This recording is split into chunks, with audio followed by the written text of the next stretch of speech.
Wine and Crime contains graphic and explicit content which may not be suitable for some listeners. Listener discretion is advised.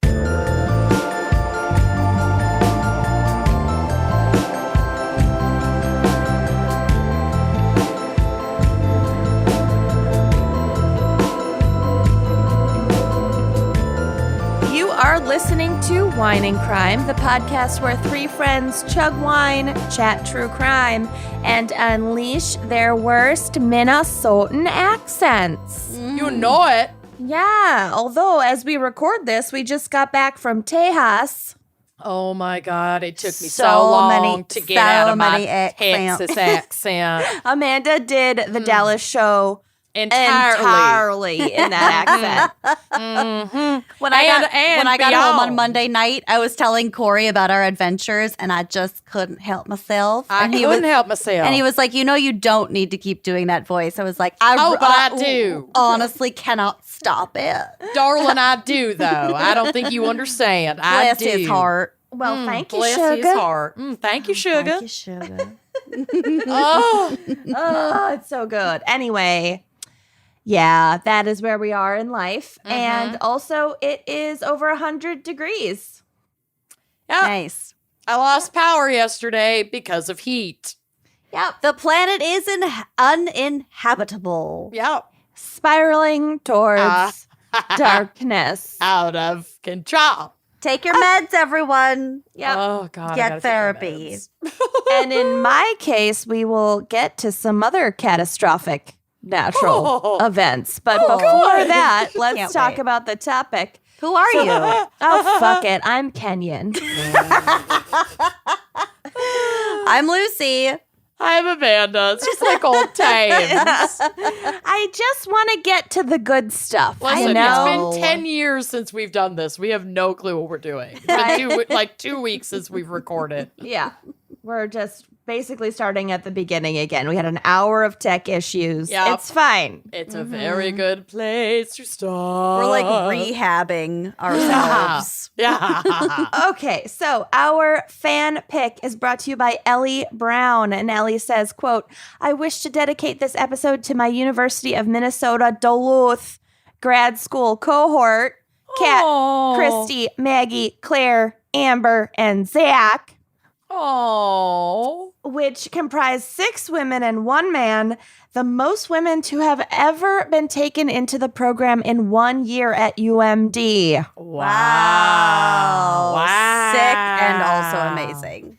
I wish to especially dedicate this episode to my grad school buddy and BFF, Kat, who has stuck by my side through thick and thin. I love you, Kat. Oh, I love you too. I love you, Cat. Hey, I love you, cat. I don't know why I can't. A kitty cat. Hey, love you, cat. It came out like that.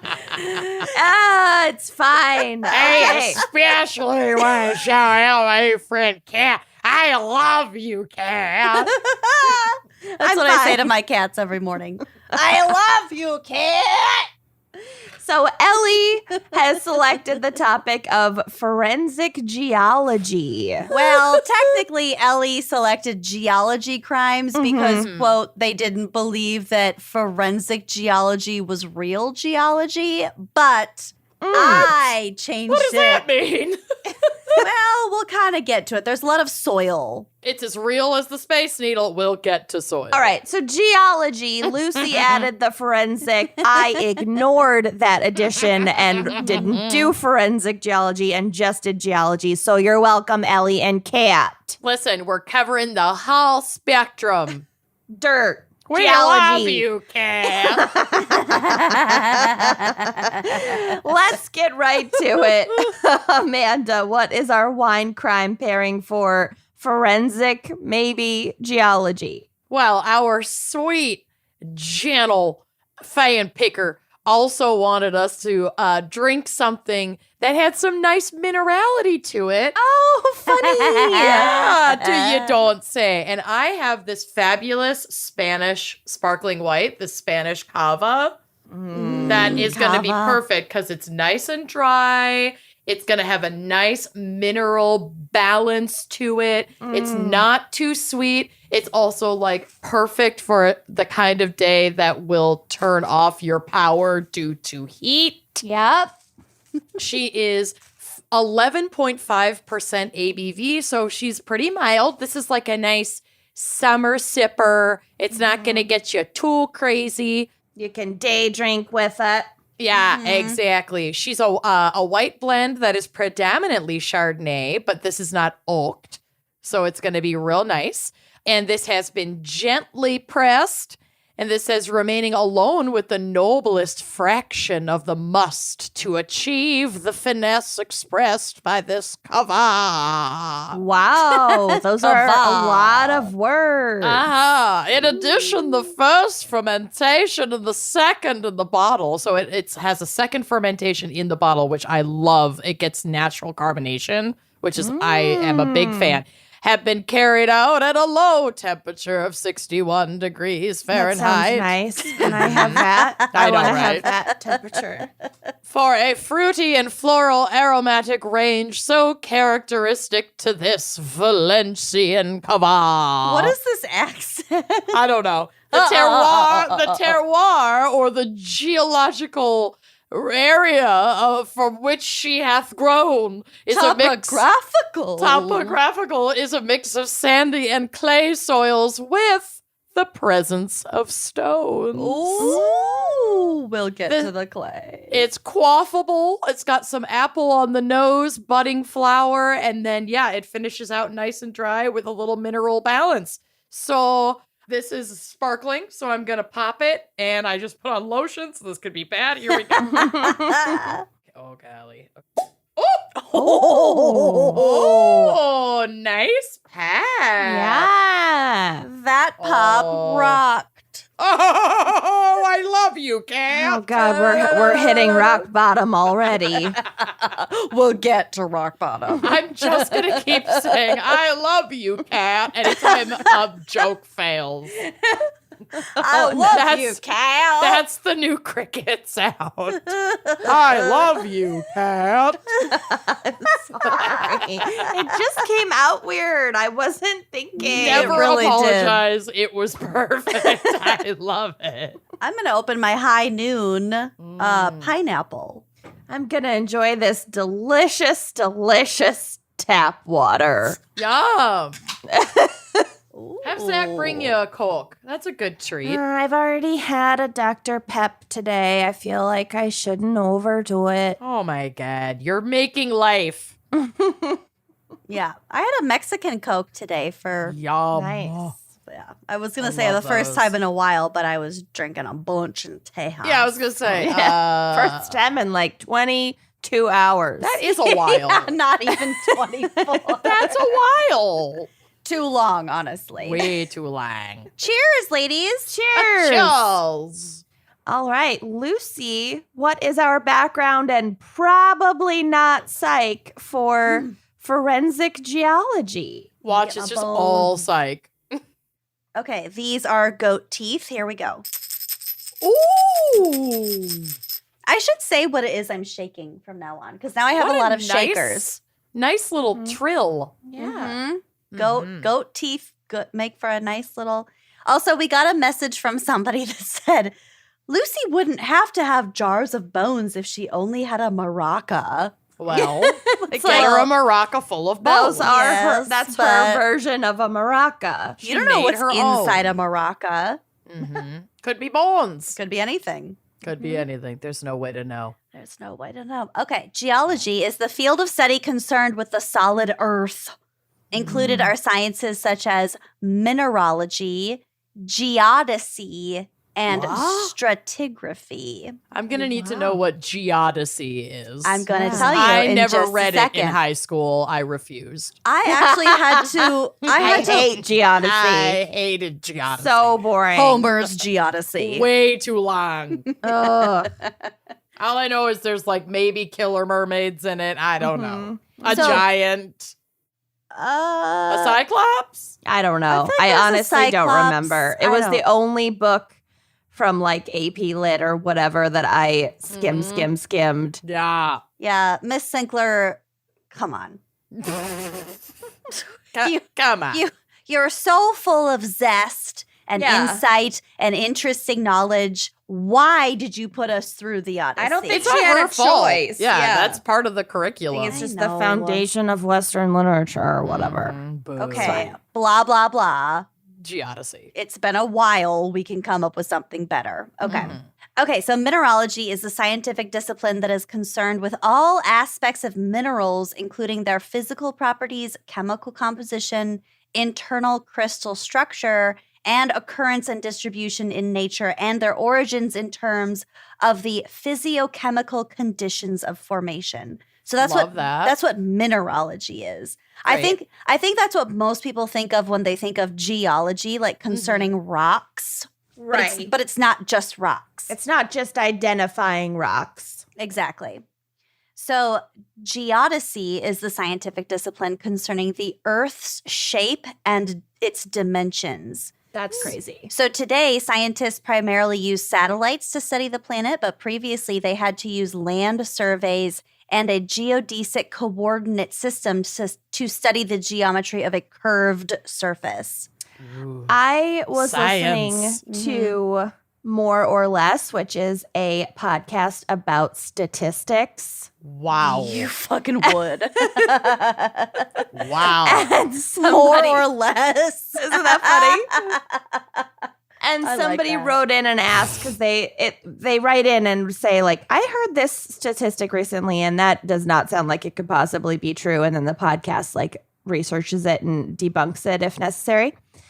And somebody saw a stat that like the pyramids have moved 4,000 kilometers since they were built. What? No. Actually, Absolutely we not. will get to something similar. So Okay. maybe save this anecdote. Okay. Well, long story short, it's not true. They've moved like 400 meters or something. Anyway. Yes. Okay. We won't get to that specifically, but like, yes. So geodesy, very hard to study because as we've talked about before, like maps are always really fucked up because the Earth is curved. So there are different, like there is like, kind of the accepted map of the world. But if you It's super racist. Yeah. it's very racist. Also, if you look up different types of maps, there's just like a huge gamut. There's a huge variety in like the proportions of different continents and all I that would stuff. the direct- U.S. is like the biggest thing on It makes every the fucking U.S. map. look way bigger than it is. Yup. Yeah. And it it's makes just- Africa look smaller than it is. And it's just not right. Nope. Puts the North on top. Yeah, but you can't blame like map people, mapologists, because really the curved surface of the Earth is really complicated to measure. Portray flatly. Some of Yes. it you definitely can. Well, blame yes, on choices map were on. There made. is, I'm sure Right. there is definitely racism involved in like earlier always map is. making, whatever. Yes, it's involved in anything. But studying the geometry of a curved surface is quite complicated, especially if you do not have satellite capabilities. I Sure. would just point So- everyone to that one episode of The West Wing that talks about maps. Okay. I would just If remind you folks know, that, you know. and I do not know. The Earth I is don't flat. know either. That's all I know. I took a whole semester in maps. In It was flat Earthology. it was human geography. It was actually a really cool course, but we had a whole thing about maps.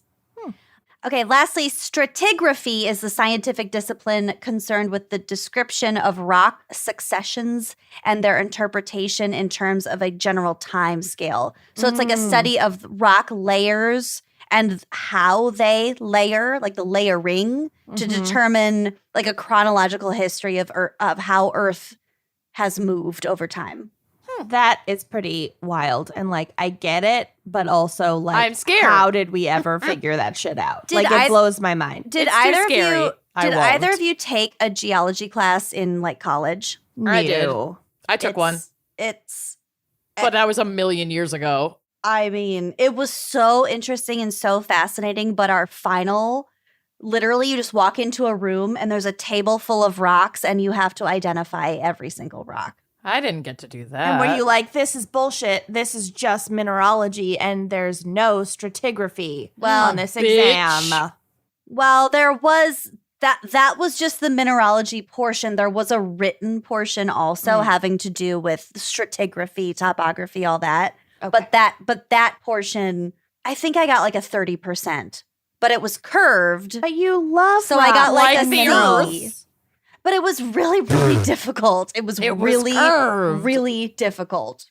It was graded on a curve. Did you get my Yeah. joke? Did you get Yes, my joke? we got yes. it. Did you We're get there. it? Did you Yep. get my joke? I got it. Okay. So minerals being inorganic elements or compounds that have a fixed chemical composition and that are made up of regularly aligned rows of atoms are what all of Earth's rocks are made out of. There are some 3,000 known mineral species. Apparently they're species, I don't know, that we can identify based on chemical analysis. So just to refresh our memories, there are 3 different types of rocks on Earth. So first we have igneous rocks. These are formed from melted rock deep inside the earth. So Amanda, for example, that obsidian tower, that obsidian point you got in Dallas, that is an igneous rock. It comes from lava. It's literally lava that cooled really, really quickly. Cool. I want one of those. It's I really want an cool. obsidian tower. Well, we'll find one for you. Mm-hmm.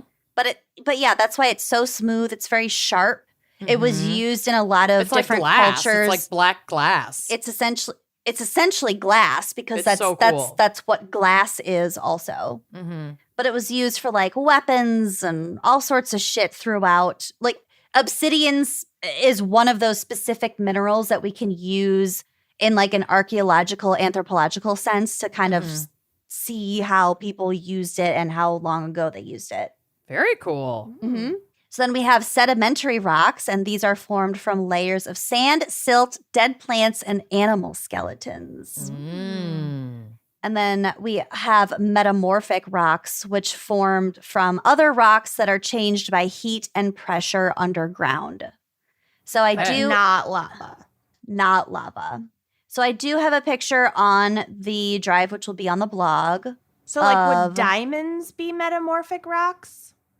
I believe so, yes. Because it's carbon that has been. Because they're not Under sedimentary and they're not igneous. So yes, they're metamorphic. Cool.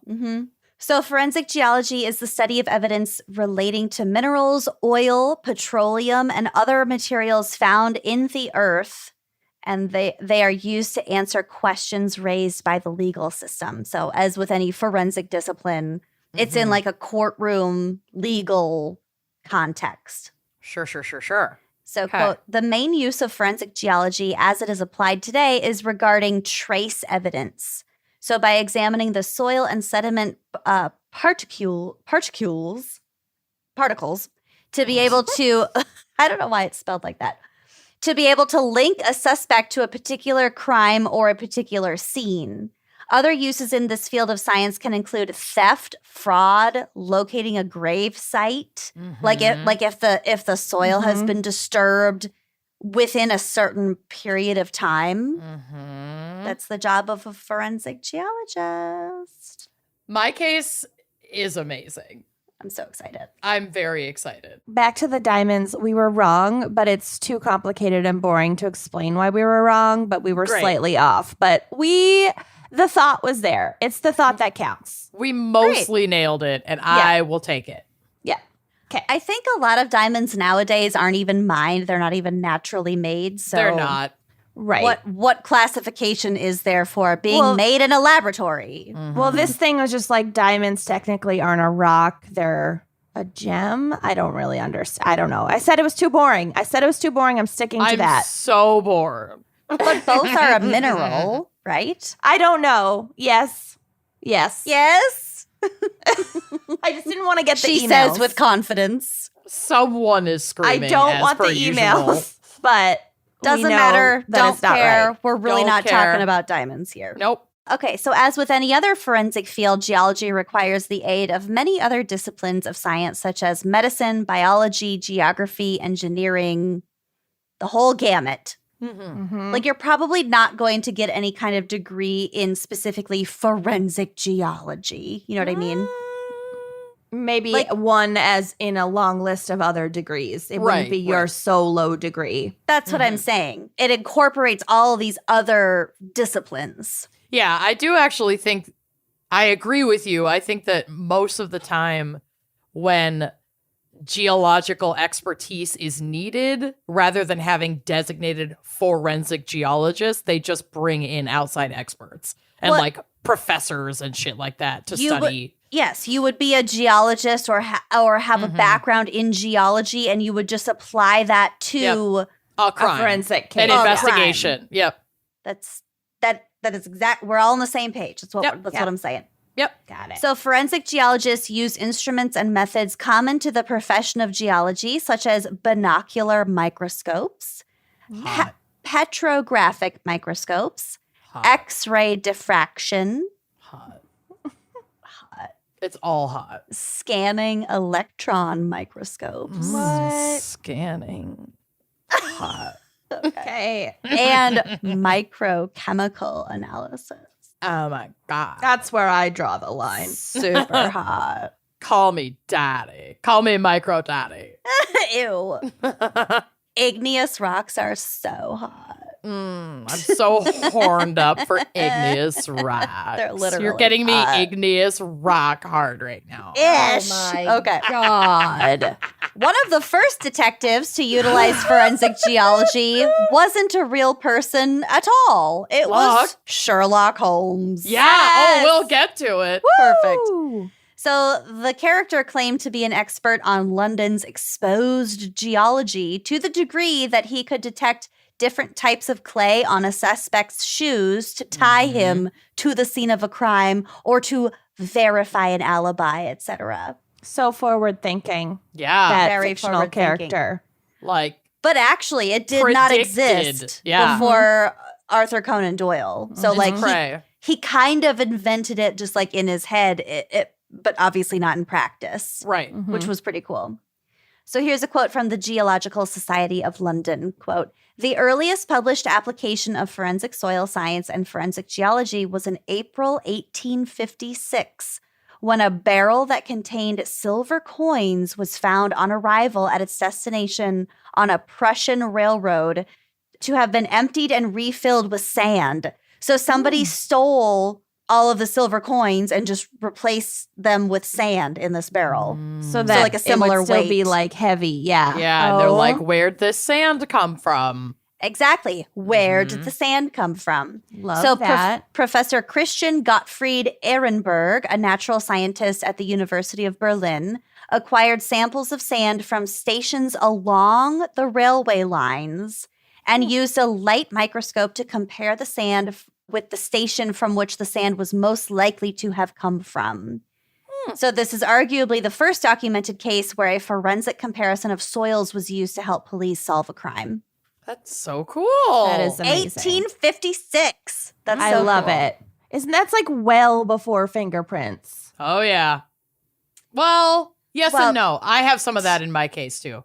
I mean, it is I feel like it's before It's before- it's before fingerprints, but not like well before. I mean, like relatively. I was reading about this to pad my case. It's like before we had a solid understanding that fingerprints were unique, Mhm. but not before like They the used them. collection of or documentation of fingerprints at a crime scene. Okay. But it's like before we had a true understanding of fingerprint like technology. There was a lot of forensic technology and science that kind of came to light in the Mhm. 19th century. We'll get to it. So, I mean, like even photography, like the 19th century was basically like the heyday for Mm-hmm. all It's of really these wild. different processes and, concepts. Mm-hmm. So, related, in 1891, Hans Gustav Adolf Gross, Christian Anderson. known as the founding father of criminal profiling, introduced new concepts in the investigation of crime scenes, such as using microscopes to look at trace evidence, for example, rocks and soil. Mhm. So he was kind of the first one to utilize microscopes and these different scientific methods to compare rocks and soils. We'll see if he was the first. One of them. Well, the first was Sherlock Holmes. Let's Gonna be give real. him a run for his moolah. Let's be real. Well, I intentionally skipped the person that you are covering. Good Amazing. girl. After all, forensic geology isn't just concerned with rocks, as we have stated, but also with any materials incorporated into the earth, such as water. So maybe we're looking at like a case about groundwater contamination, for example. Ooh. Aaron, Or swamp. Aaron Brockovich. Swamp water. Yeah. Oh, I watched half of Aaron Brockovich on silent over somebody's shoulder because they were watching it in the on row the in front of me airplane? on the flight, and my row didn't have televisions, but they did in first class. Mm-hmm. God, she's so perfect. So so perfect. beautiful in I that know. movie. So good. Mm-hmm. They might also look at fossils. Mm. We talked about obsidian being like glass, but like any sort of glass, because glass is a naturally occurring chemical, a chemistry has occurred. Right. Mhm. And also soil. We've touched on this a couple times, which is more likely what a forensic investigator would be looking at. Mm-hmm. In terms of the study of soils, that is called forensic pedology, or just pedology is the study of soils. But forensic geology sort of is this big umbrella term that encompasses all of this kind of shit, including pedology. Cool. So Cool. a lot of what forensic geologists deal with is being able to identify whether the soil has been disturbed or otherwise affected by human activity, such as murder. Yes. Murder. There's been a fire. Fire. When we're looking No, Loretta Cole. When we're looking at soil samples, color is one of the most important things to note is in terms of like physical properties.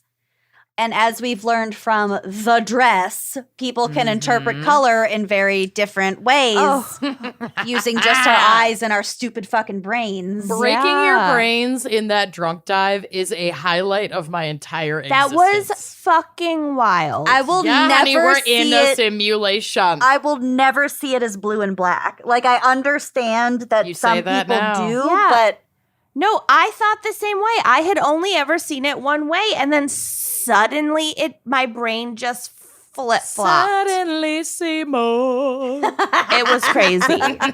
is seeing the blue dress.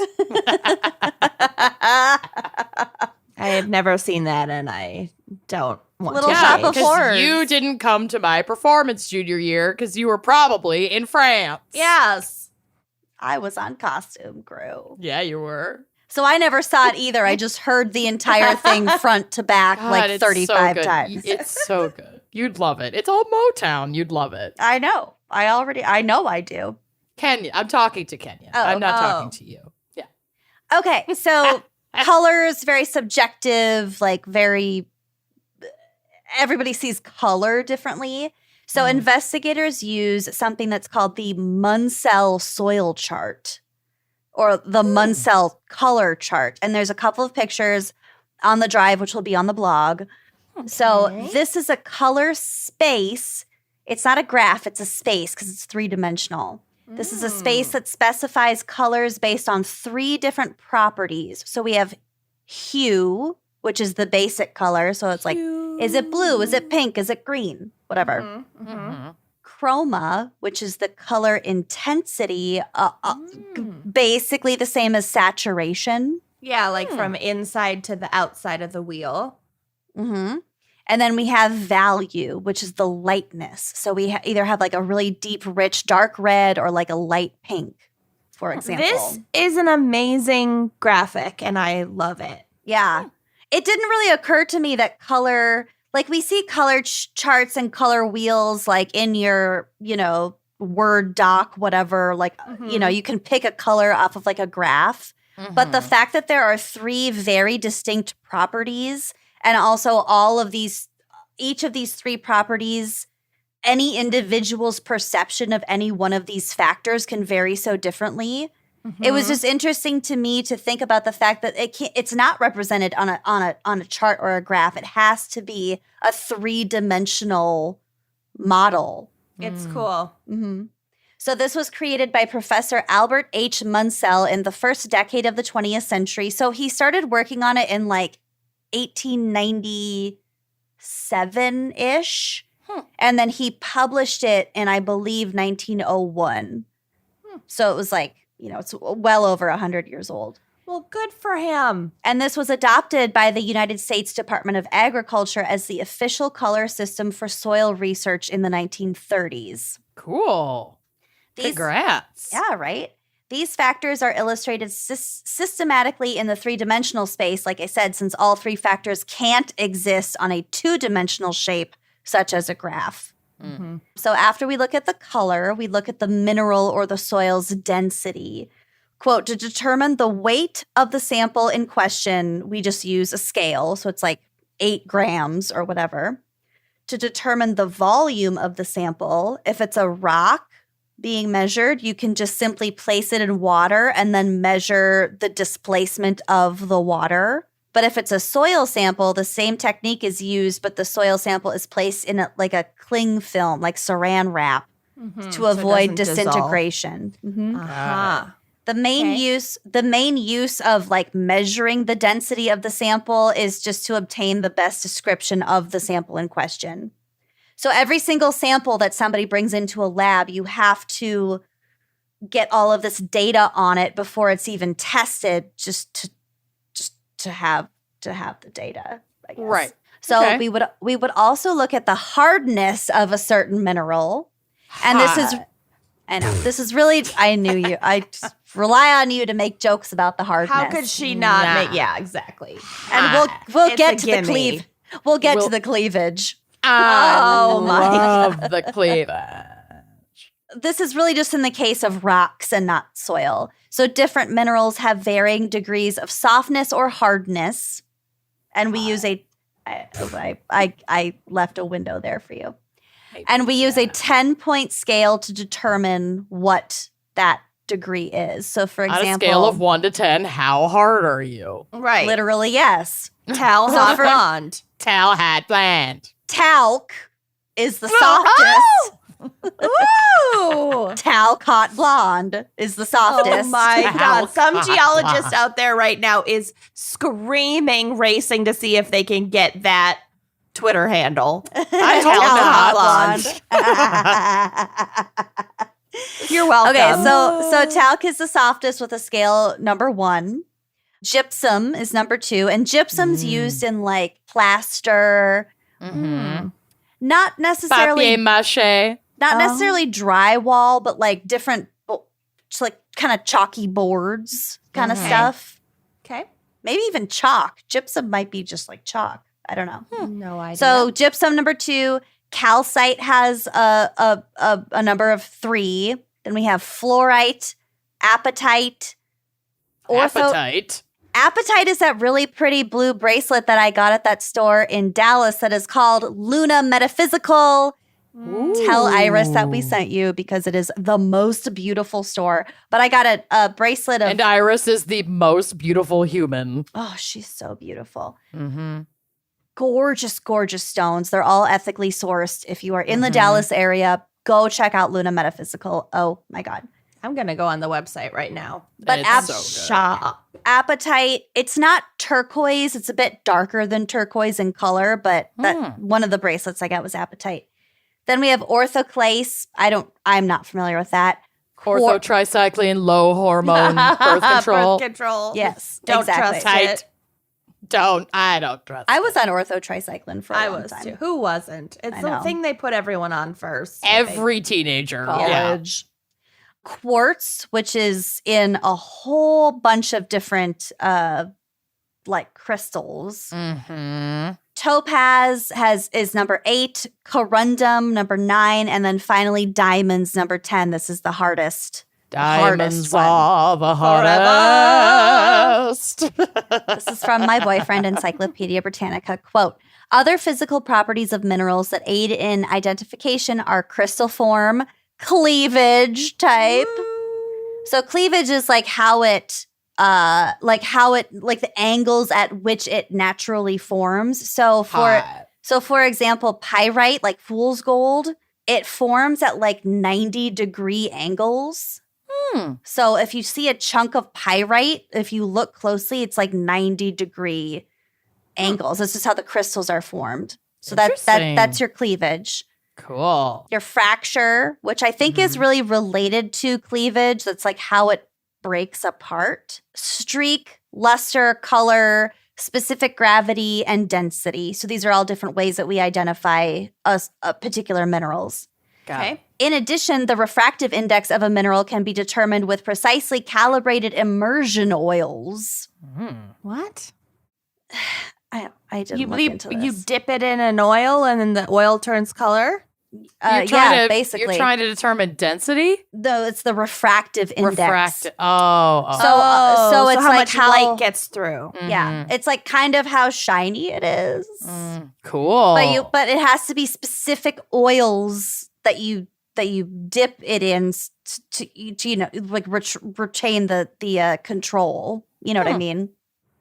Okay. Some minerals have distinctive properties that help to identify them. For example, carbonate minerals effervesce with dilute acids. Halite is soluble in water and also has a salty taste. So one other part of that weird geology final exam that I had to take. Did it taste shit? You can. You Lick can lick the it. rock. You can lick Lick it and the see rock. if it has a salty or like an irony taste to it. Love. Ew, did they clean it after you licked it? No, and that's how we ended up with COVID-19. Yeah. No, but my professor encouraged us to order like this box of sample rocks. So we could do whatever we wanted to these sample rocks, including it's your own lick box. them. Your own bags But of then racks. that would just help you learn like visually looking at this rock. If by chance you licked it, like, okay, I lick know the that's rock. a salty one.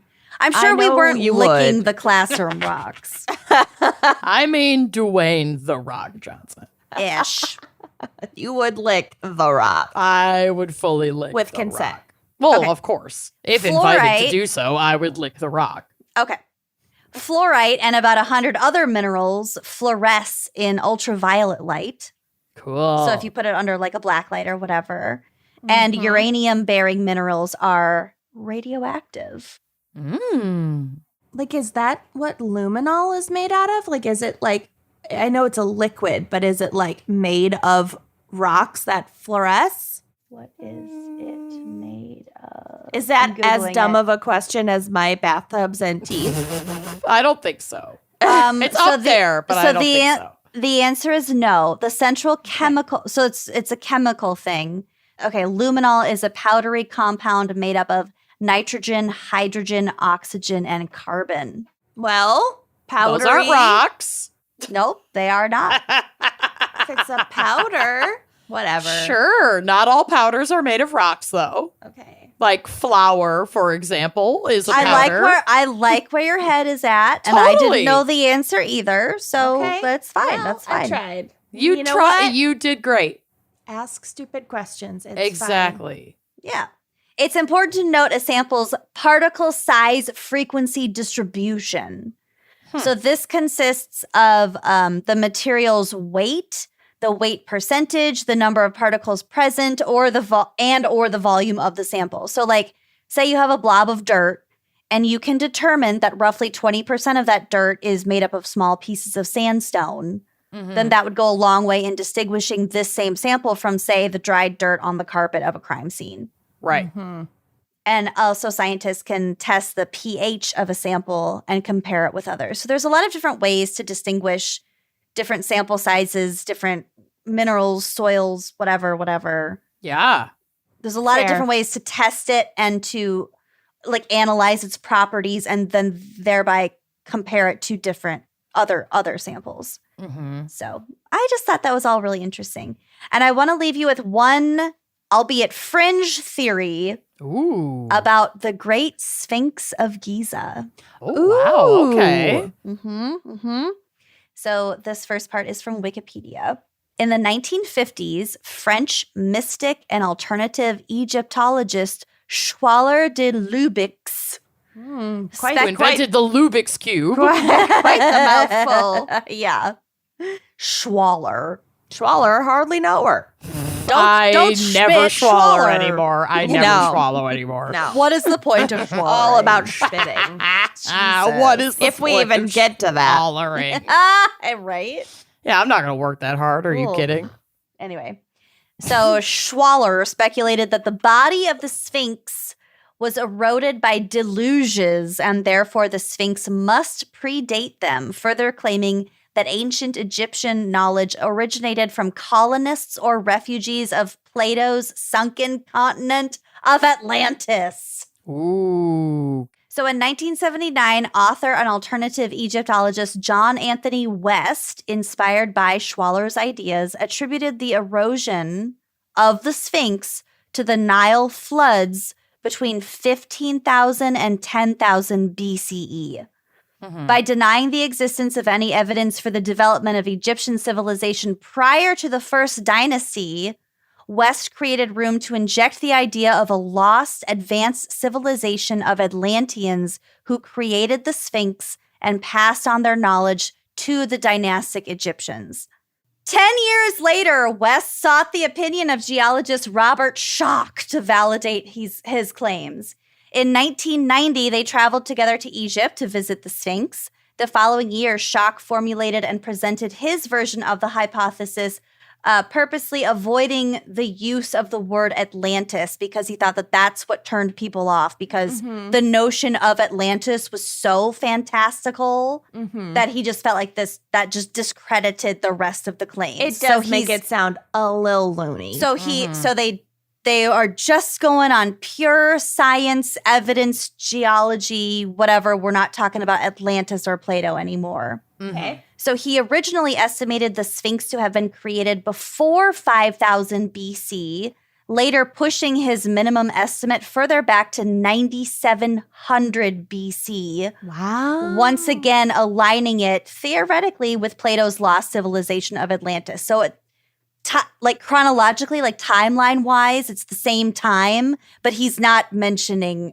Atlantis in his published official theory. Sure. So here's another way to put it, and this is from The Unredacted. Quote, the Great Sphinx at Giza looked like it had been eroded by water rather than wind and sand.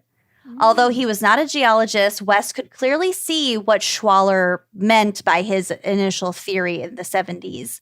The distinctive erosion patterns looked very different to the other old dynasty monuments in the Giza complex. How could the Sphinx, a monument surrounded by desert, even buried under sand for much of its life, which was like 4/5 of its known existence, it was under sand. So how could it have been eroded by water? West was sure the Sphinx must be much older than previously thought, so old it had stood when Egypt's climate was far wetter than it is today, more than 7,000 years ago. According to Schoch, the deep vertical erosion patterns on the Sphinx and its enclosure could only have been caused by water. To be precise, centuries of torrential rains pouring down on the monument. A deluge, as you said. Exactly. Such rainfall had not occurred at Giza since at least 5000 BCE, if not earlier. The implications of this were lost on nobody. 5000 BC was not only 2.5 millennia before Khafre, that this is the pharaoh that supposedly the Sphinx was modeled after. Okay. So not only was it alleged to be built 2.5 millennia before he lived, it was long before any advanced civilization was known to exist anywhere in the world. Interesting. Schoch didn't just study the external weathering on the body of the monument. Alongside geophysicist Dr. Thomas Dobecki, they carried out seismic studies around the statue only to find the same distinctive rainfall-induced weathering patterns on the subsurface bedrock. So this is also using forensic meteorology to figure this out. Yes, True. weather patterns. Yep. So like I said, all these forensic disciplines incorporate other disciplines. Yeah, it's super cool. And it makes sense that geology and meteorology would be so closely tied Absolutely. to each other. Circumstantial evidence also emerged that appeared to confirm the team's findings. Facing blocks thought to date from the Old Kingdom had been added to repair the Sphinx. Underneath, the same undulating weather patterns were visible, indicating the repairs had been made when the Sphinx was already very ancient. So basically what this is saying, the Sphinx that we see, like the lion and the head, is much, much newer than the bedrock of limestone that it's built on top of. Like it's, at its core. Like, underneath its core, under base. its butt. Its base, yeah. So that's like way fucking older than the Sphinx itself. Interesting. So all right. This would demonstrate that, quote, human beings were capable of monolithic masonry and sophisticated sculpture so far into the midst of prehistory that they were as far removed from the ancient Egyptians than that great civilization is from us today. Whoa. That is fucking crazy to think about. No. Yeah. Okay, well, I just got scared. Isn't for that no cool? reason. Existential dread. So That again, is cool. this everything is kind of, we do is so meaningless. it's so Yep. meaningless. Just So have fun. Yep. as I said, this is kind of it's sort of known as like a fringe theory, but I think much like space and God and world history and all that stuff, to presume that we today know exactly how things work is extremely conceited. Yeah. Right. I We love don't know shit. I love the fact that there are things to be discovered that just like blow our current perceptions the fuck apart. In the I grand think that's scheme really of things, cool. we discovered germ theory like half of an eye blink ago. Yeah. Right. Like we don't So- know fucking shit. Yeah. So obviously not all geologists, and let alone Egyptologists, accept this. But I think it's really cool. It's really interesting. It factored into the forensic geology thing. And I just wanted to share it because I went down It's a little bit of a fascinating. wormhole and I got really freaked out and I loved it. Very now you have to cool. share your fear. I get it. Yes. So what anyway, are friends for? that is my seg. Well done. I hope it set us Yeah. up. I hope it set us up for a good app. Oh, yeah. Perfect. Well, it was excellent. And Thanks. should we hear a quick word from our sponsors before we get to my case, which is not forensic at all, but is Love a it. crime? Perfect. Let's do it. Yes. If there's a rock in it, you're good. Great. I hate getting dressed.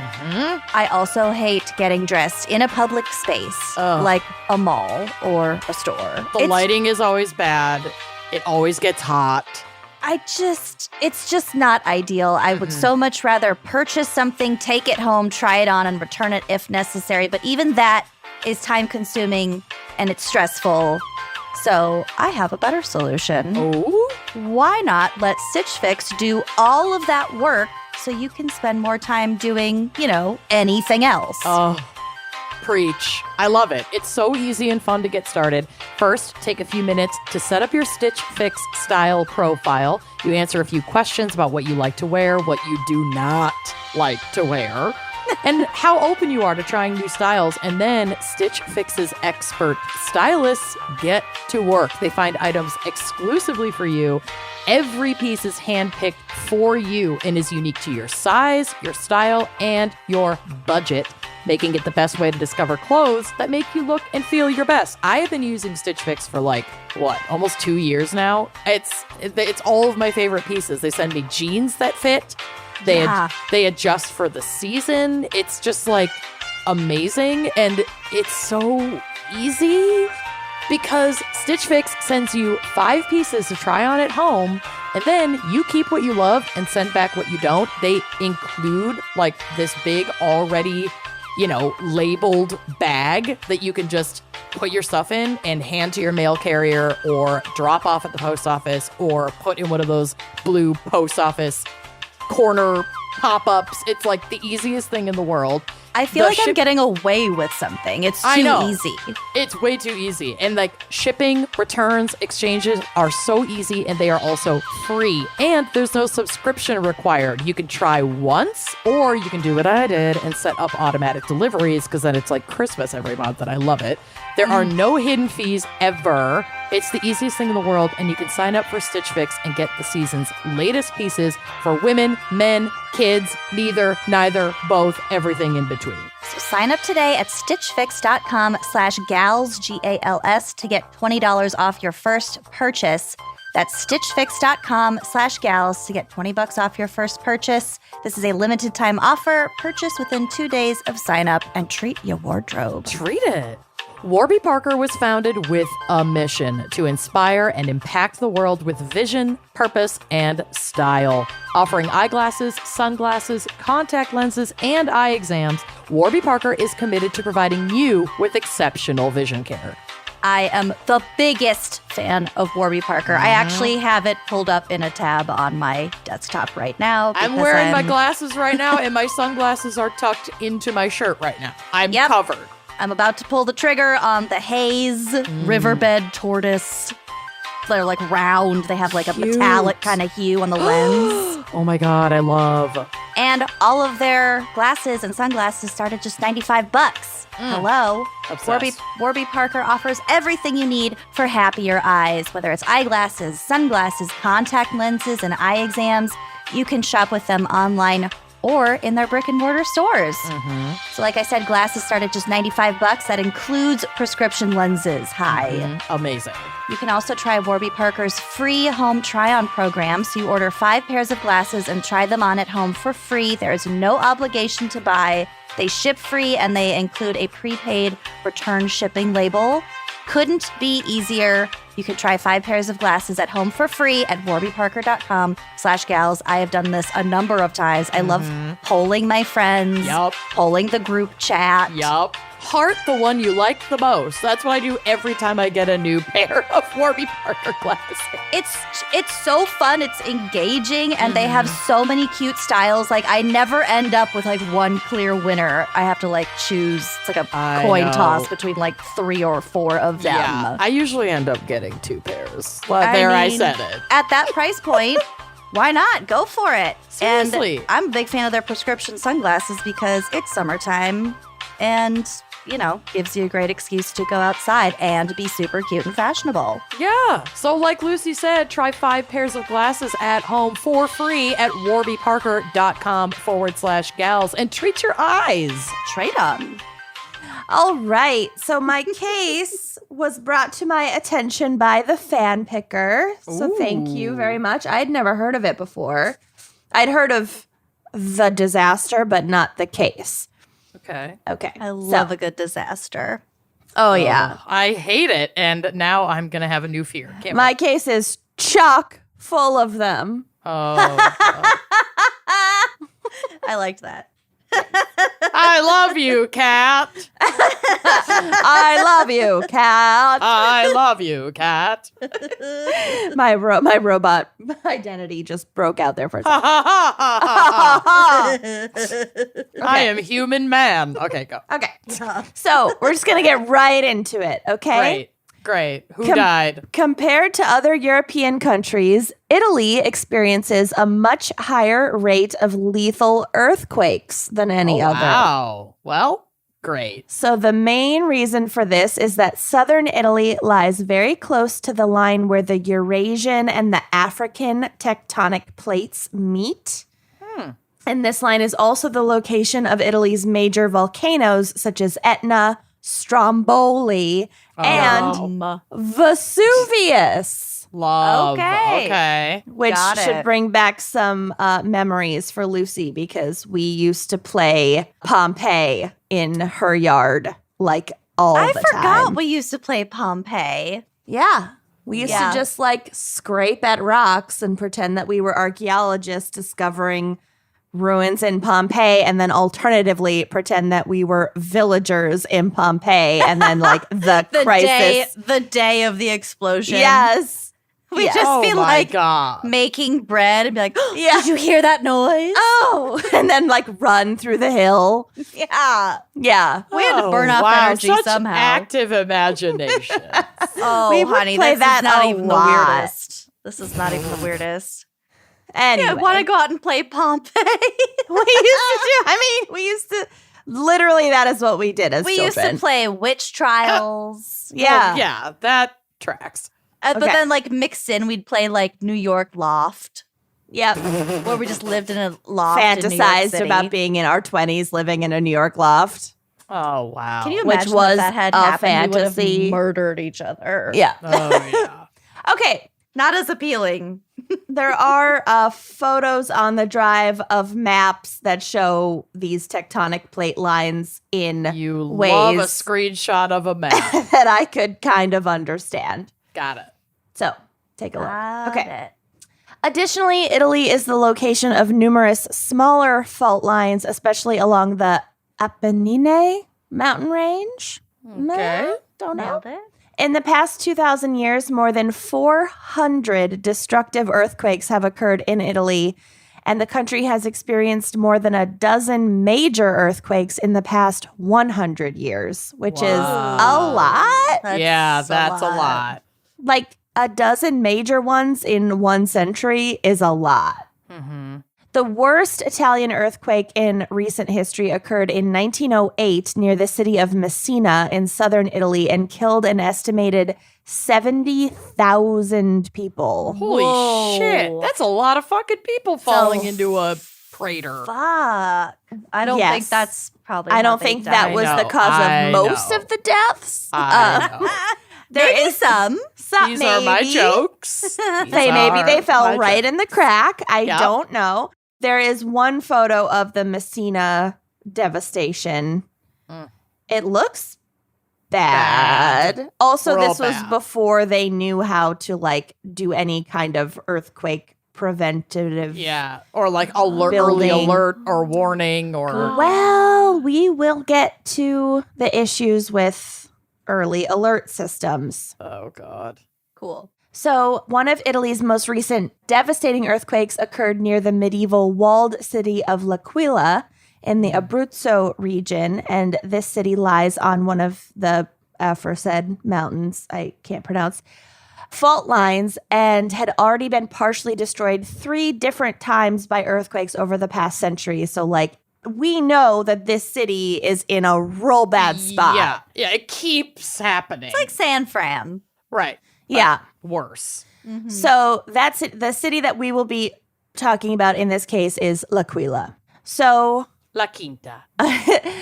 this earthquake, it was the 6.3 magnitude earthquake struck at 3:32 a.m. on April 6th, 2009.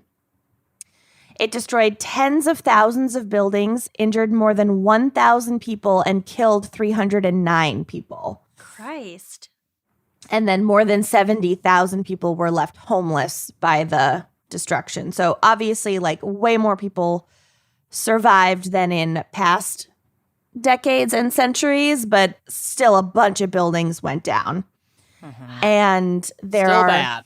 lots of photos on the drive of the ruins and the rubble in L'Aquila. And all I can say is that even rubble in Italy is prettier, Yeah. Oh, yeah. Oh, it's Like- gorgeous. right?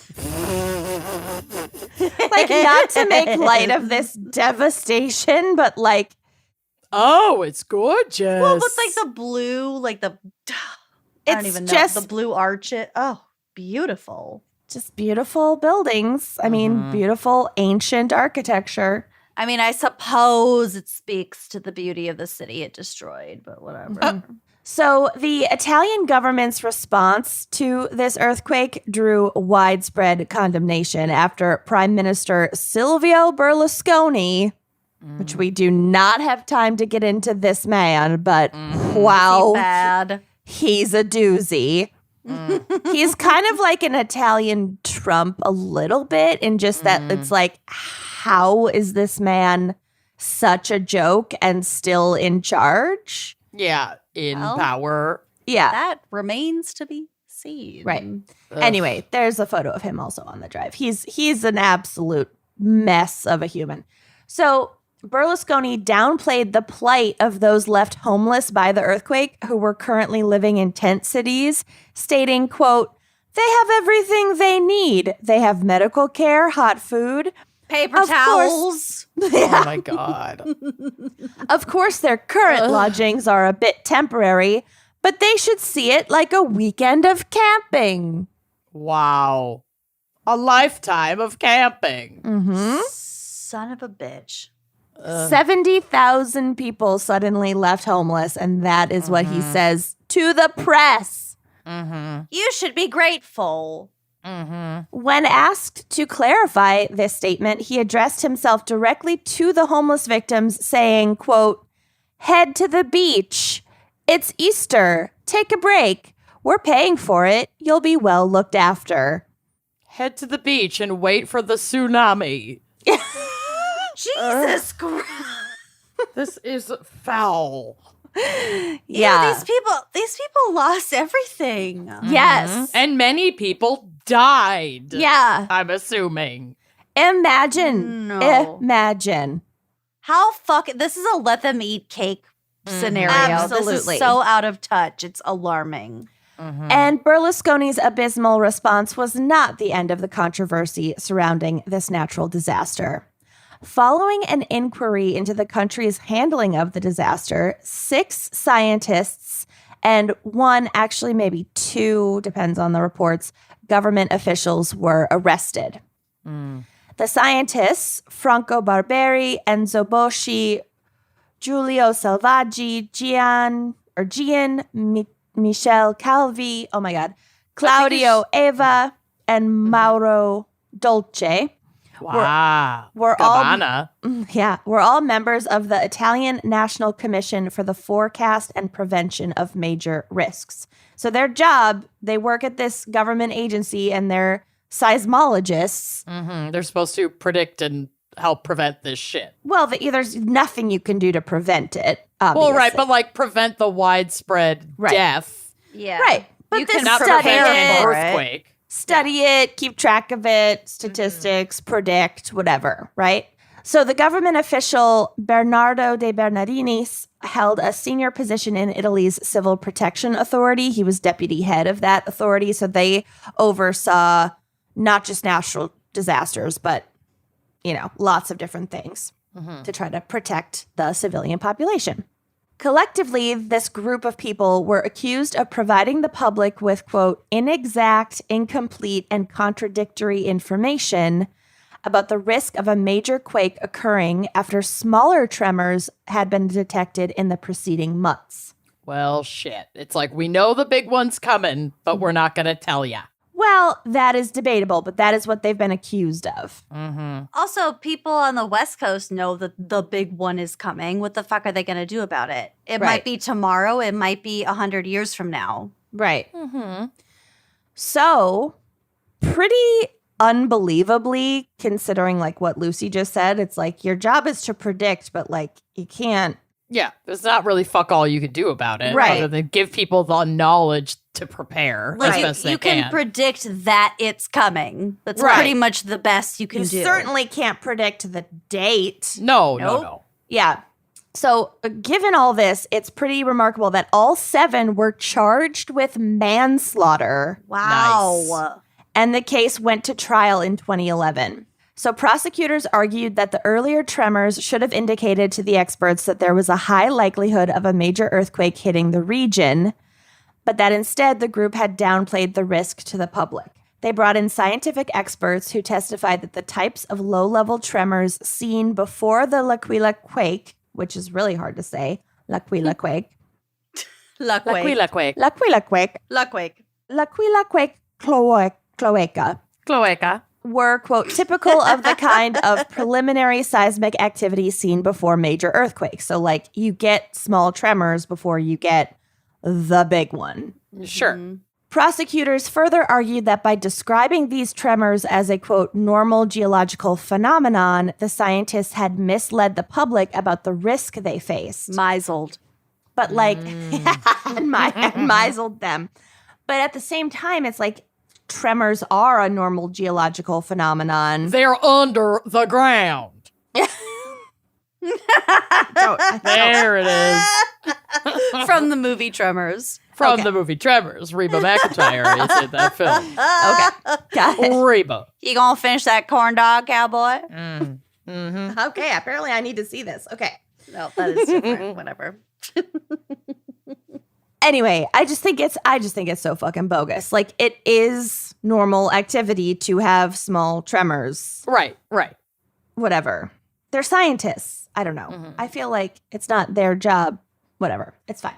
And Blame them all. And there are areas where you can predict that shit, such as along a fault line. Whereas if we had one in Minneapolis, that would be Right. serious. Bizarre. This is a issue. city that has We have had earthquakes in Minnesota, though. Well, yes, but I mean, But you they're know what not I'm common. saying? It's not. It's I know what not you're like saying. San Francisco or Right. this place. Yeah, this city has had major earthquakes before. Mm-hmm.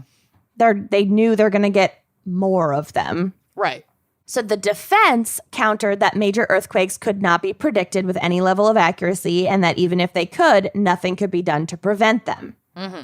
Defense lawyers also pointed out that this region of Italy is almost continuously experiencing low-level tremors. Like, they're just always there. You're always shaking. Almost none of which lead to a major lethal earthquake until they do. Mm-hmm. One of the defense lawyers argued that, quote, if an event cannot be foreseen and more to the point cannot be avoided, it is hard to understand how there can be any suggestion of a failure to predict the risk. That's fair, I feel. So it kind of got down to like semantics. They were talking about like, well, they couldn't have predicted the earthquake, meaning like they couldn't have predicted when it would happen. But the court is saying like, well, your job is to predict the risk of it happening and then clearly communicate that risk level to the public, Sure. if that makes sense. Yeah, that makes sense. Yes, it makes sense, and I agree with that. But also, risk is within like a scale, you know.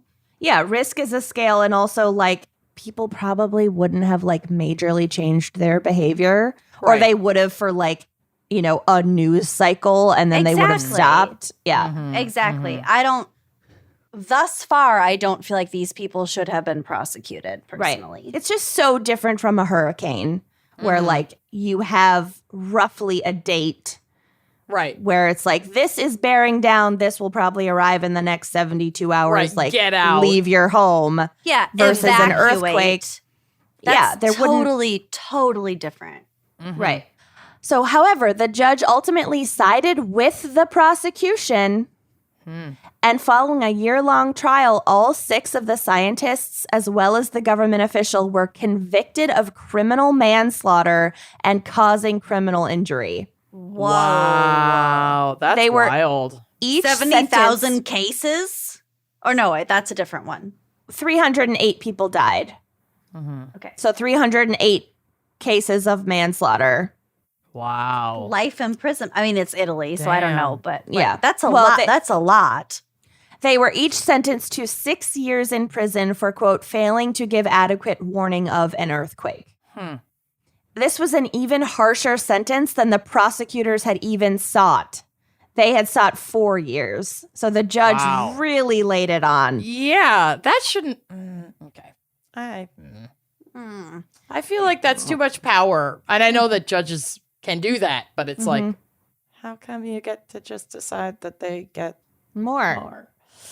Like way more. I don't Well, know. I think it still falls within the terms of like all these cases of manslaughter. Sure. It could have been put away forever. It's 50% more than what they were asking for. That's a lot. I know. But the prosecution will come up with a number that they think like the jury can will achieve. bear. Yeah, Right. exactly. They can win. So the verdict immediately drew condemnation from numerous international scientific organizations. Like, it's a bit harsh. Yeah.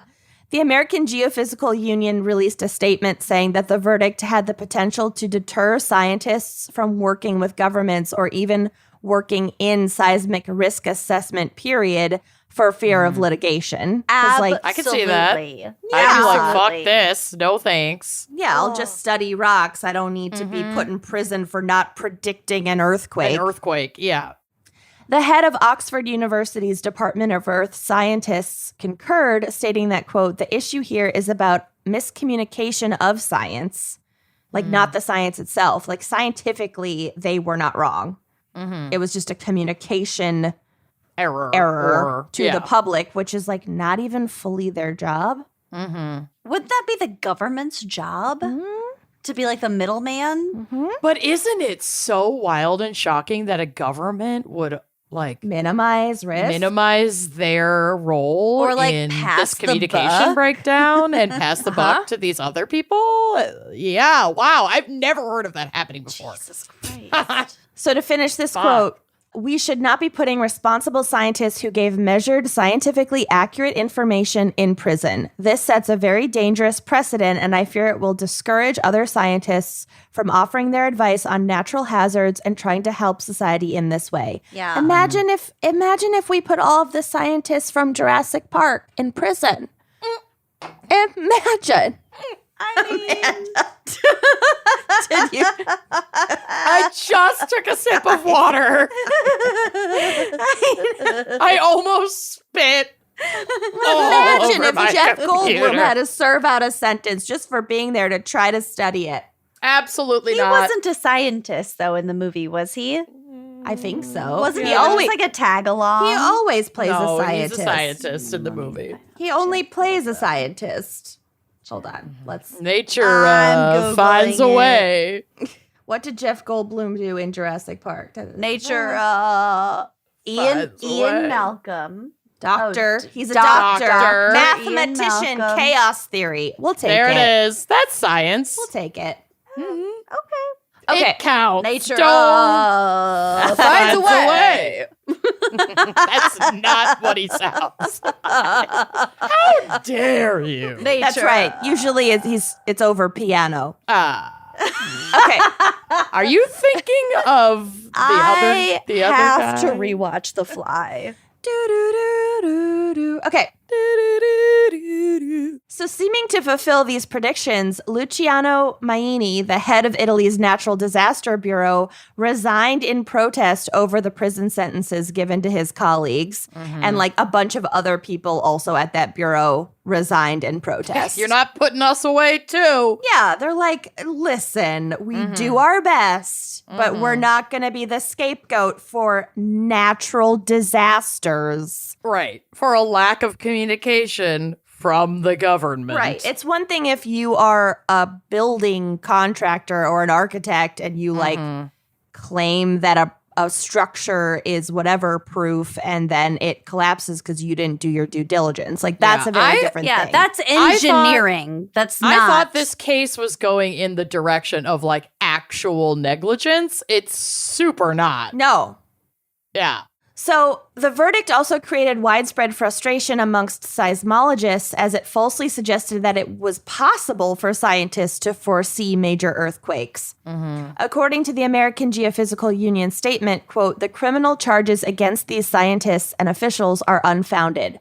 Despite decades of scientific research in Italy and in the rest of the world, it is not yet possible to accurately and consistently predict the timing, location, and magnitude of earthquakes before they occur. It is thus incorrect to assume that the L'Aquila earthquake should have been predicted. Yeah. The scientific journal Nature used even harder language describing the verdict as, quote, perverse and the prison sentences as ludicrous. Nice.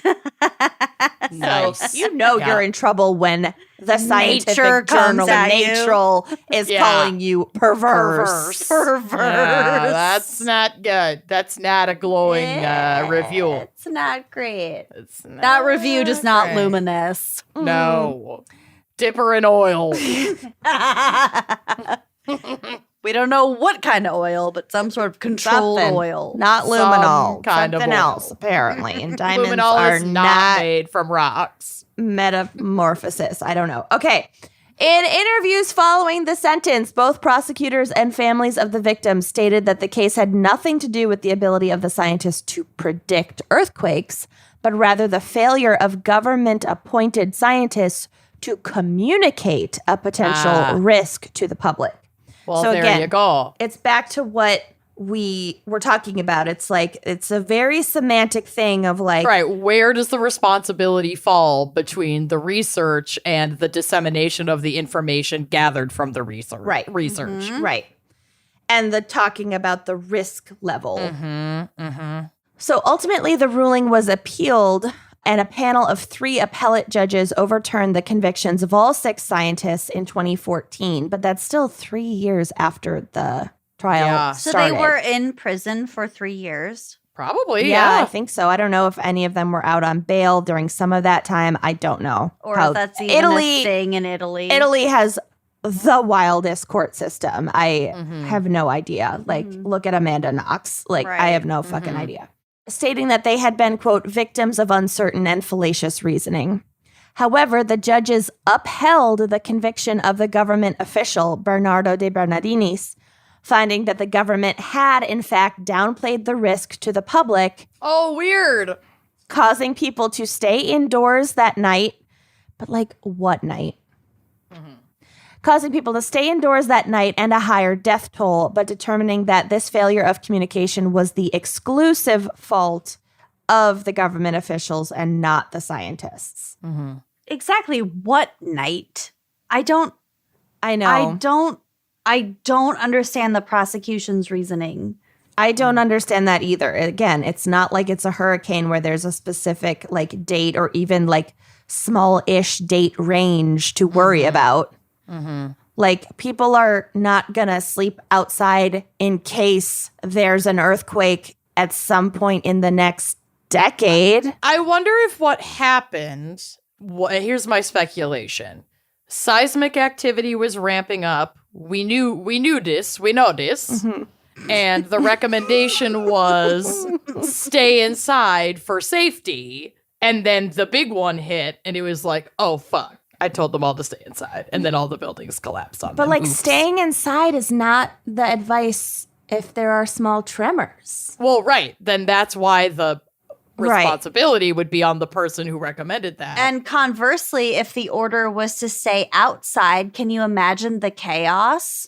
Or how long people would put up with it. They wouldn't Right. put up with it for very long. No. I mean, A couple hours, personally. if you had it to do over, if seismic activity is ramping up, recommend that if people are able to evacuate, that they do so. Like, that would be the best.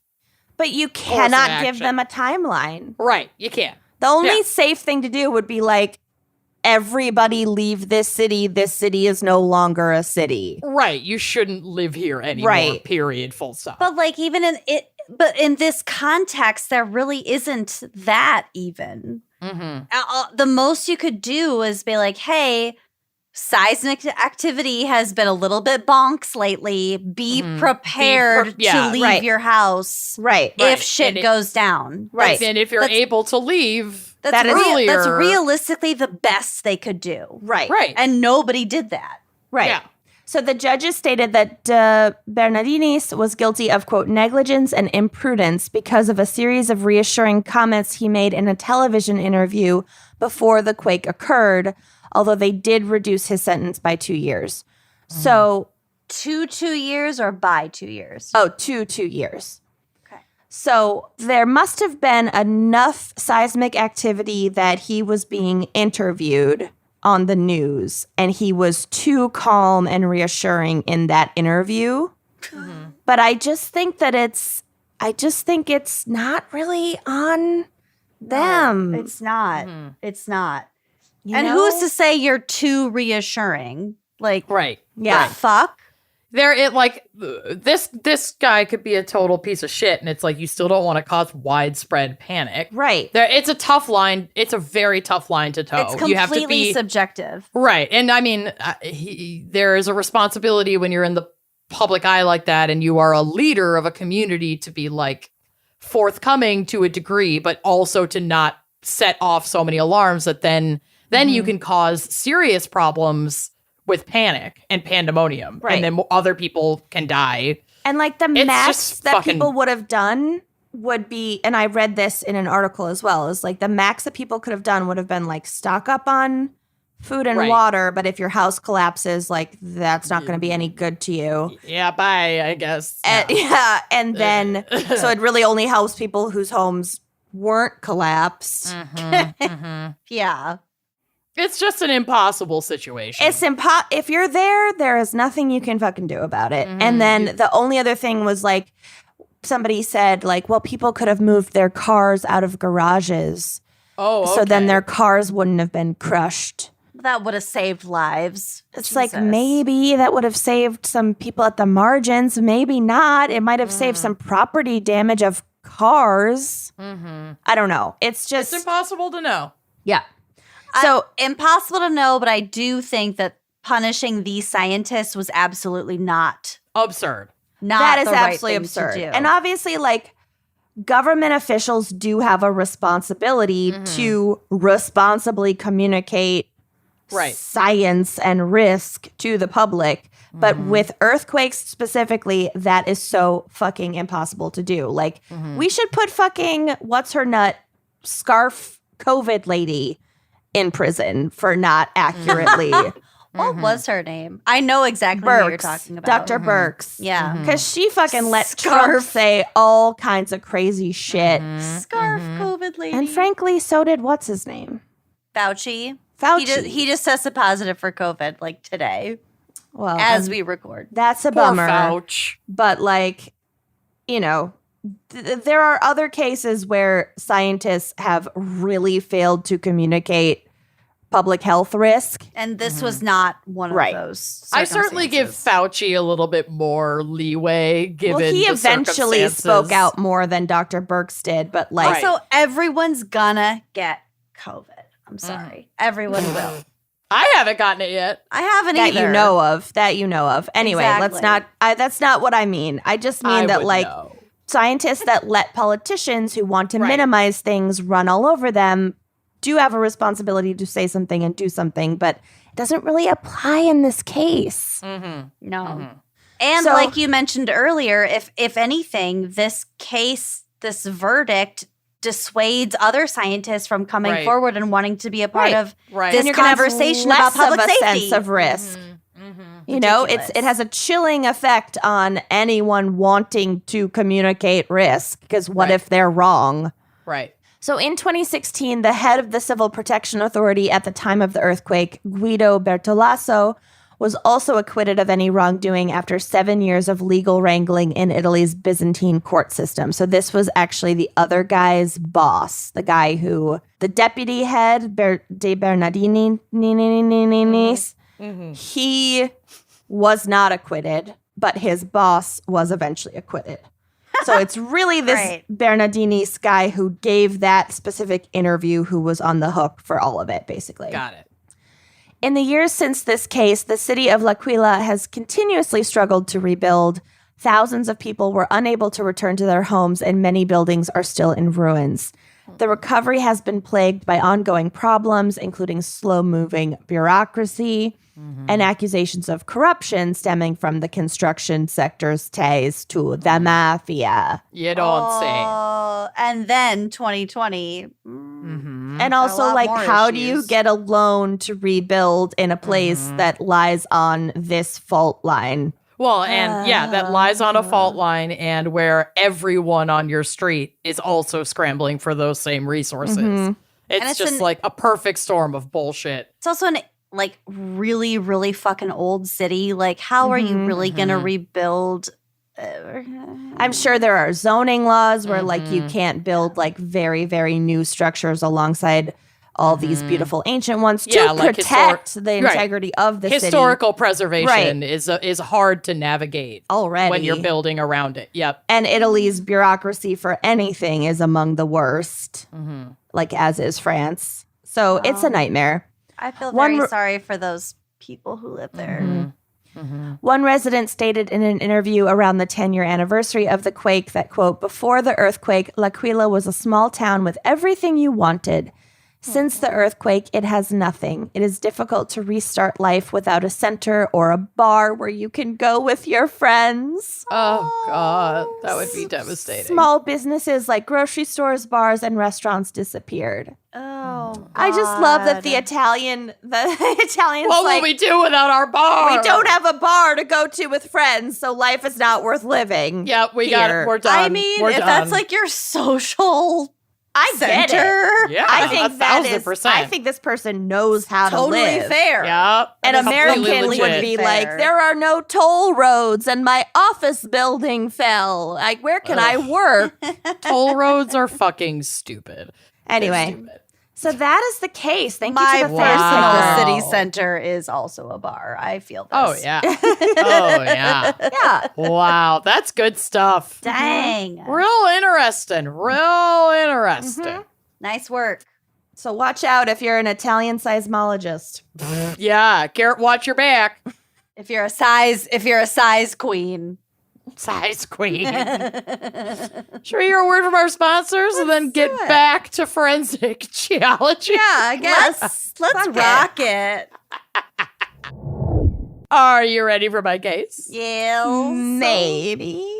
It's okay. You're going to like it. It's short, but I found this super fascinating, so I had to cover it. The Sphinx. The Sphinx. To dive into this case, we need to hop into the way back machine to 1904, only 11 years prior to the birth of our patron Saint Helen. She's my version of geography. I was just going to say that. Uh-huh. So at this time in forensic history, we were working with very little. This is from universalclass.com, and yes, I am padding my case. Just roll with it. Quote, by the early 1900s, the field of forensic investigation achieved major developments due to the design and use of modern forensic methods and discoveries such as benzodine, a chemical compound used to develop a universal presumptive test for blood. Ooh, human So that's blood kind of- or any yeah, blood? I think any kind of blood, but just blood. Mm-hmm. Perhaps the most famous of forensic developments, at least on a psychological level, was the statement made by Edmund Locard, who stated that, quote, every contact leaves a trace. Yes. Oh. Mm-hmm. The phrase published in Locard's paper, you're going to love this. L'enquête. L'enquête let her- criminelle et les méthodes scientifiques Nice. in Okay. 1904, which is also popularly known as Locard's exchange principle, remains the backbone of forensic science collection and recovery to this day. By the beginning of the 19th century, the study of hairs, fingerprints, and blood thrust the development of forensic investigation to new heights. Ish. And Locard, the forensic professor at the University of Lyon, France, Nice. created the first crime laboratory for use by police and other law enforcement personnel. France. So this was also the year 1904 of a murder. Ooh. That is widely regarded in the forensic science community as the first documented case, like murder case, I guess, solved using forensic geology and mineralogy. But this wasn't a case of rocks or like dirt found on a shoe, although dirt on something also comes into play. Dirt on a dick. Dirt on a penis. We'll get to it. Enter Dirt on a dick. Dirt on a dick. Enter George Pop, he's German, so there's no E on the end. Dirty so dick. I will henceforth be calling him Georg. Georg. Nope, it's like in Sound of Georg. Music. That's- Georg. I'm going after Georg. Enter Georg Pop, born July 31st, 1861 in Frankfurt, Germany. Georg had a love of science, especially in the field of geology from a young age. He became a chemist and professor and was one of the founders of microscopic and scientific criminalistics and modern forensic science at the Johann Wolfgang Goethe University in Frankfurt. Guten Tag. Gluten-free. Gluten-free. He is also the creator of Pop's principle, which reads as thus, quote, the differences in the floors from place to place provide valuable clues to prove the link between a suspect and a crime scene. Soil is a complex mixture with a multitude of mineralogical, chemical, biological, and physical properties. Since minerals are an important part of the soil, a mineralogical examination of the soil is essential to forensic identification. Traces of material are mineralogical, biological, or chemical residues of an object, for example, in the form of abrasions and rubs. For an investigation, it is important rub to up on some. rubs for rubbing up on something. That's from a gack, isn't it? I Something know. to get, I don't know. It was just something to rub It was your on. dolphins Yeah, my fucking a dolphin. snake. Yes, I you're don't know. right. It's probably something to rub up Probably on. just something to rub on. Oh my God. I can't. I'll never. I can't go. They'll that. never recover. I will never financially recover from this. So, for an investigation, it is important to choose the appropriate combination of methods that take into account the context of the soil samples. It covers a broad spectrum on the analysis of soil components and the closely related materials such as plant fragments, pollen and spores, and diatoms. Ooh, Diatoms. The soil formation process includes base minerals, temperature, water condition, vegetation, time of day, and the chemical processes of dissolution, oxidation, reduction, and even human activities. Wow, cool. I swear to God, if they had sold science to us in school just through a forensic lens, I would have loved it. I would have loved it so much I would more. have become a biologist. Right? Absolutely. Absolutely. Mm-hmm. So the history of the development of a soil and the results of such complex soil formation processes are strongly reflected in soil color. The systematic observation of the earth in terms of colors is particularly useful for the investigation. Hence End the quote. 3D model. Mhm. Color is what you look at first. Yup. I love it. So, when the body of a young seamstress named Eva Diesch was discovered in a bean field in Frankfurt in October of 1904, I love beans. I know, right? Ich heiße this was all going to come into play, and they needed their boy Georg to help out. So Eva had been strangled to death with her own neck scarf. Oh no. And while evidence was certainly left at the scene, most notably a filthy handkerchief that family confirmed did not belong to Eva, authorities weren't sure what to do with it. The handkerchief was covered in mucus, likely belonging to the killer, but DNA testing was almost a century away. Yeah. So authorities called in their guy Georg to check it out. What he found was an absolute treasure trove of useful forensic evidence. Wow. So this is from gizmodo.com. Your fave. Quote, one of my faves. Pop examined the handkerchief and found that the mucus in it was full of snuff, like smokeless tobacco, coal dust, and hornblende. The fuck? What's that? Hornblende is a component of many types of rock, including granite. A look at the nearby residence turned up one man, Karl Laubach, who worked at both a gasworks where coal was burned and a gravel pit where hornblende was among the minerals. Let me guess. Did he use snuff? Yep. So He had coughed and like wiped his mouth on this handkerchief. And all his dirty. and all the shit work that he'd been inhaling, detritus. came out in the mucus. Oh my! It was in the mucus. Yup. Oh Isn't that my- fucking nasty? so it my wasn't God. on the handkerchief. It was Like you in could the see mucus. it. You could Yeah. see it, but it was in the mucus. It was like granules in his mucus Right. soaked into the handkerchief. Gross. Oh my Isn't God. that fucking narc? I had such bad boogers when we were in Dallas. oh, Dry, honey. it's I dry. should have like put it's- that under a microscope. Honestly, what we really need to put under a microscope is like what you blow into a handkerchief after a day at the Renaissance Festival. Yes. Oh my Yes. God. And that's what this reminded me You got of. gray Absolutely. boogers. Mhm. So Oh, much yeah. dirt. So much dirt. Oh. That's basically what this fucking handkerchief was covered in. That's This that's nasty also like shit. what I like that our boogers only are. reference for Is being the outside Renfest. is after a day at the At the Renfest. Renaissance Fair. I or know. in Dallas. Amanda, just- you had bad boogers in Oh, Dallas I know. too. I know, but they weren't like dark and dirty like they are after the No, I Renfest. get No. the worst boogers on airplanes. But you get Oh, yeah. bad boogers in certain environments. Yeah, yeah.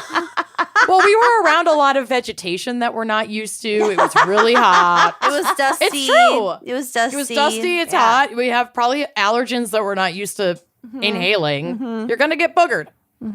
So when they hauled Carl in to be questioned, detectives checked under his nails and got all the components All on the boogers handkerchief. because he was Yep. picking his nose. Well, no, except, thank goodness, the mucus, end quote.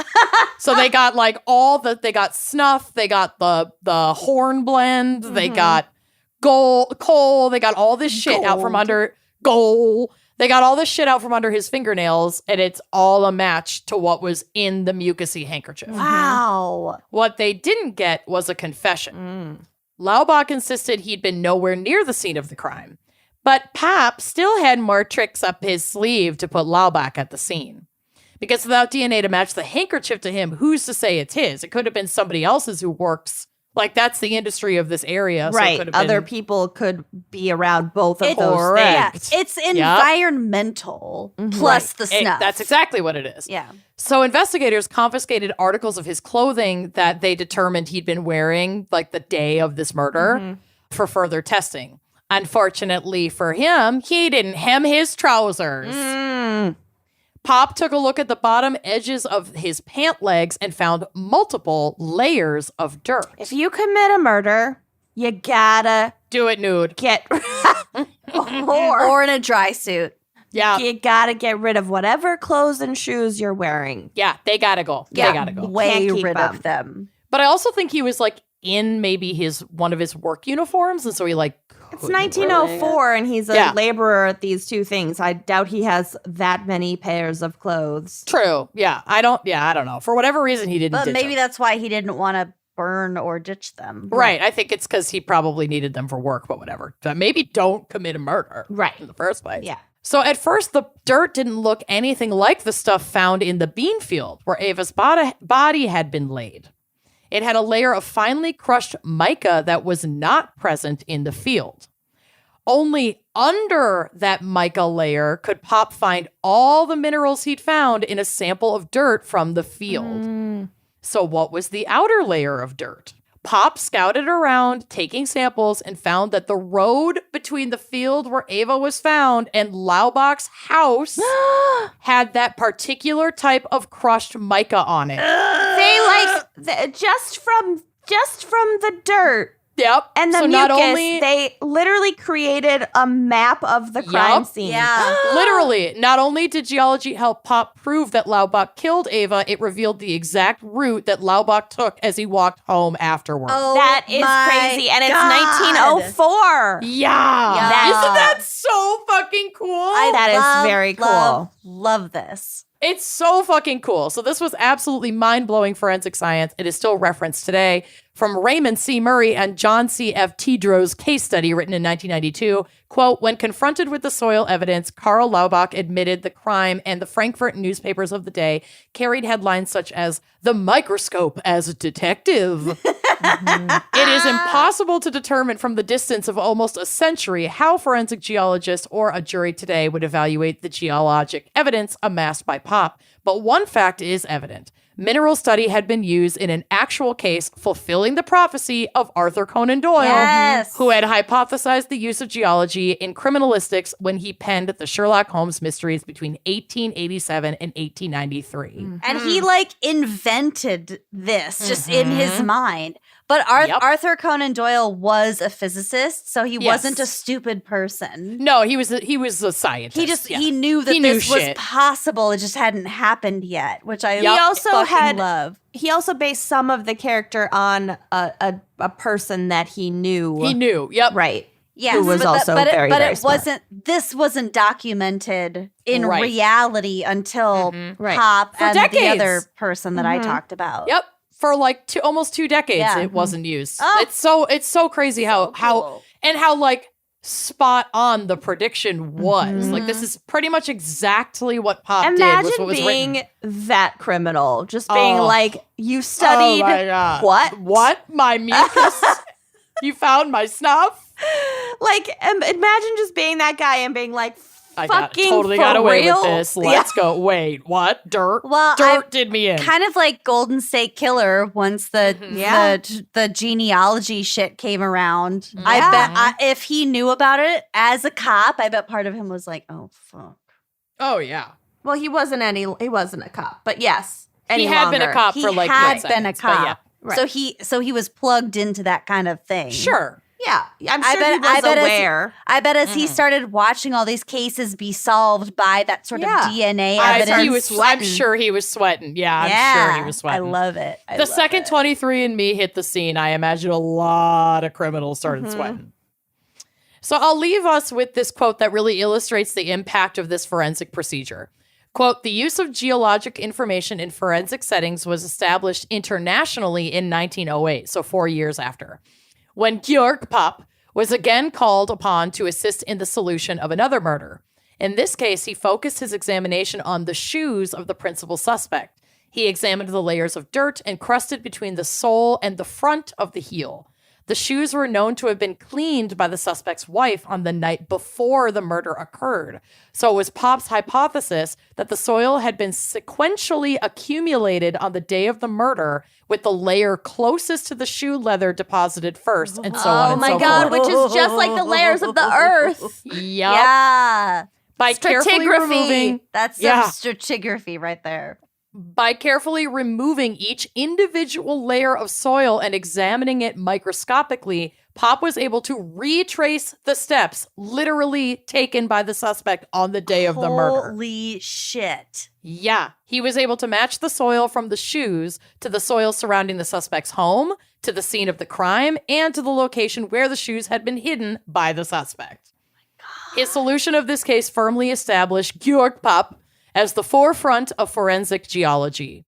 His microscopic examination of minerals and soil samples set a precedent for the continuing use of soil samples as an integral part of forensic investigation. Yes! Is that not some of the craziest, coolest shit you've ever heard? Yes, That is very cool. I know. I was like, this is really short, but I fucking love this story so much. It's just really fascinating. We could do a lot of episodes about forensic geology. I know. All the forensic stuff needs another go around. It's all good. Yes, the please and thank meticulous, you. the meticulous examination of layers of dirt to like create a map is fucking rad. I love it. It's so fucking cool. I don't know. I was really jazzed. I wrote them in the bathtub. Nice. And I was really excited. You were really jazzed / electrocuted. And electrocuted. Anyway, that's my really case. bathed. Well done. And thank you to our fan picker, Ellie Brown, and all your smarty pants scientist friends at the U of M Duluth. And Kat. I love you, Kat. I love you, Kat. And we love all of you. And tune in next week. We choose to go to the moon. To the moon. Okay, nobody will understand that. See you next week. Bye. Bye.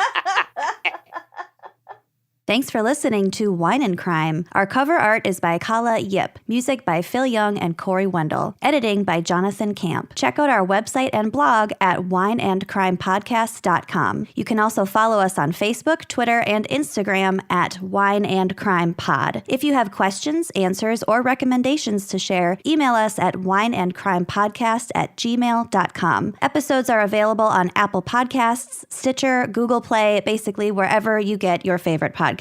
And if you like the show, please rate, review, and subscribe on Apple Podcasts. It is the best way to spread the word. If you'd like to show your support, visit our Patreon page to keep this podcast and the wine flowing. Cheers.